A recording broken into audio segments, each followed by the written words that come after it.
welcome to another Crazy Bible Stuff. We are so excited and blessed that you are watching us. We are here just to share our hearts. We love Jesus. Yep. We're two fools for Christ, and We sure are. we try to find things in the Bible that seem a little odd. And the Bible is full of openness. It says walk in the light, and being open in communication.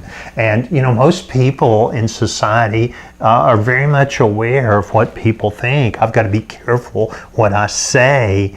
If I say something that maybe would make me look bad or reveal too much. And some people say, now this is very confidential.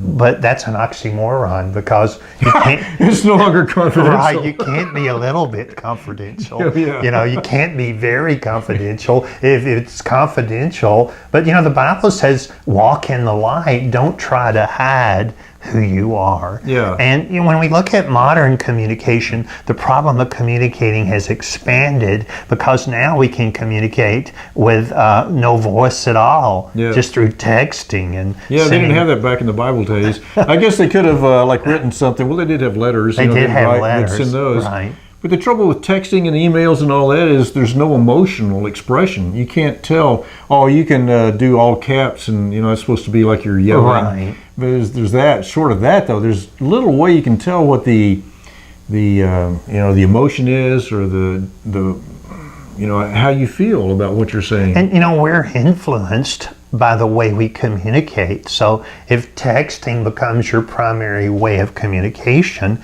it's going to shut down your heart somewhat, because it's hard to share your heart in a text. If you have time to write a long letter, you can really share your heart, and you can really see the heart of Paul and Peter and Luke when you read the New Testament, which they were mainly letters. But it's not just sound bites, and text are not even sound bites. They're letter bites. Well, in the world of business, it's convenient to just, for informational purposes, to do a quick text or something. Like, where do you want to meet today? Let's meet at this restaurant. Okay, what time? Blah, blah. That's pretty quick and easy to do. And it's a little more convenient than picking up the phone and, talking to somebody. But if that's all you do, if you will never really, you never meet that person, you will never have a relationship. Right. It's not a matter of right or wrong, or even good or bad, because there's some good things about the expediency of texting and getting immediate response. When you call somebody, you kind of have to go through the niceties. How are you? And when you text them, you can get right to the point. My sister and I have a texting relationship. And it goes so far, and then it's just like I get hungry. I want to talk to her. I want to hear her voice. And she does the same with me. So we'll text back and forth for a while. Then every now and then, when one of us gets the urge, we'll just call up. But the problem is, we know it's going to take probably an hour, because we're big talkers. And there's a lot to talk about if you go for weeks and, nothing happens. You haven't done that. And a lot of things have happened in your life you want to talk about. But it's just absolutely necessary to have that emotional exchange with someone, to hear their voice. A heart-to-heart connection. I mean, we communicate information as human beings, and texting, like you said, is a powerful and effective way to communicate information and instructions, but it's a poor way to communicate your heart. A guy would probably not be, I would not recommend proposing on a text, because some things need the eyeball to eyeball, the heart to heart. And I think our culture is moving away. I mean, human culture has always shied away from an open heart. And what Jesus called hypocrites, when he called the religious people hypocrites, the word for hypocrites means mask or actor. And most of us grow up in a culture where we try to appear the way we think will make us look good. and Yeah. communicate what we want to hear in a social setting. Oh, that's not appropriate to say that. And so we kind of get in a box. Whereas I believe, Jesus didn't fit the box. Jesus said radical things, out of the box things. He sure did. Continually. He was not one of the members of the conservative movement of the day. Those would be the Pharisees. Right. But he was very bold in talking to people and compassionate at the same time. It's almost like a oxymoron, being bold and being compassionate. Yeah. Boldness without love becomes bullying, but love without boldness becomes mealy-mouthed, fearful. Yeah. And how can we have fellowship? One of the characteristics of the scriptures, and this is kind of a crazy Bible thing, is fellowship. And that doesn't just mean a Baptist dinner, where you meet after church or church dinner, but it means coming together heart to heart. Yeah. Community. What's God doing in your life? Yeah. Or as John Wesley said, how is it with your soul? How is it with your soul? Yeah. Communicating. That cuts right to the, what's going on in here. And I find when I see someone's heart, and I can't see your heart through your chest, but through your eyes and through your words, I can see your heart. Right. You And when can't do that on a text or email. It's impossible. So all those things are good, texting, email, and all that. But in our society, I think the whole point of this discussion is that we get so into this convenience of communication, we miss a lot of the relationship that we could be having and should be having, and learning the heart of people by not talking to them. You can get a lot more just on the telephone than you can a text or an email. And if you're, like you say, person to person, you look into their eyes. Oh, it's even more so. And that's a very good point, because the means of communication affects how effective we can communicate our heart, but also it expands into our own inhibitions and comfort zone.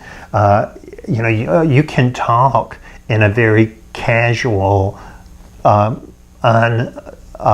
revealing way. I'm sure you've had conversations with people. You just walk away and like that was kind of bland, just very formal and structured. But true conversation has to be deeper. Yeah. Even if it's on the phone, we can have a talk about football, or we could have a talk about politics, and hopefully we didn't get mad, or about gardening. But I believe God wants people to communicate at a deeper level. Like you said, how is it with your soul? Yeah. What's God doing? I think passion is what we miss out on if we just text and email all the time. We don't know the person's passions, and you're not able to express your passions. And whether you've got heart-rendering things you want to share with someone, or whether you got this great joy you want to share with someone, it's absolutely necessary to get on the phone and talk to people and go see people eye to eye and share passion with each other. Yeah.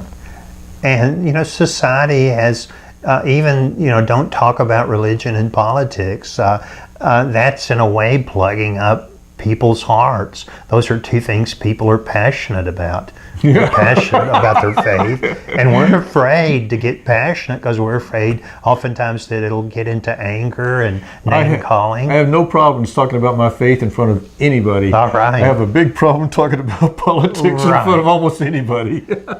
Just because for me, it's just because if you talk to people about politics, many people are just going to jump you. This country's split down the middle. Right. You're going to make half of the people mad at you, no matter what you say. And the moment you say something that they disagree with, a lot of people will immediately jump you. Yeah. And that kills conversation. If you talk about the Lord, the atheists and the agnostics are like, I don't want to hear this, or they want to argue with you, which can be fun to a point.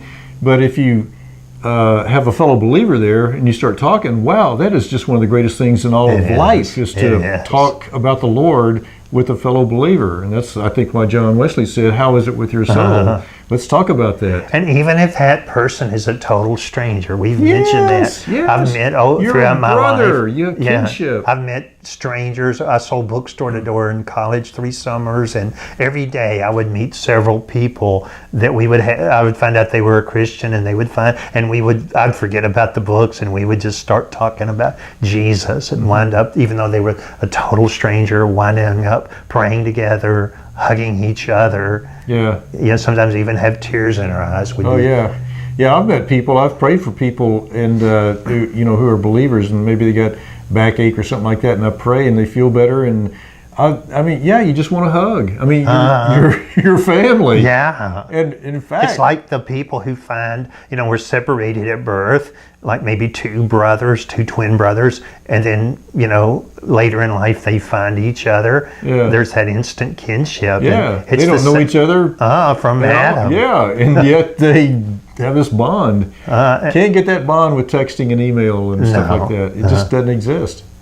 Yeah. So anyway, the whole crux of this thing is texting, email, and all that stuff is really great, but really get out, make an effort to get out there and pick up the phone and call people from time to time, and go by and see people from time to time. You'll never get it all through texting and email. It just doesn't express the emotion or especially the passionate part of emotion. We like to get your comments. I don't know if you can do this. Can you post a video in the comments?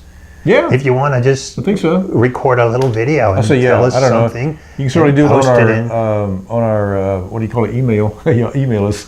Yeah, you could email us a video, and we might even post it. crazybiblestuff@gmail.com. Yeah.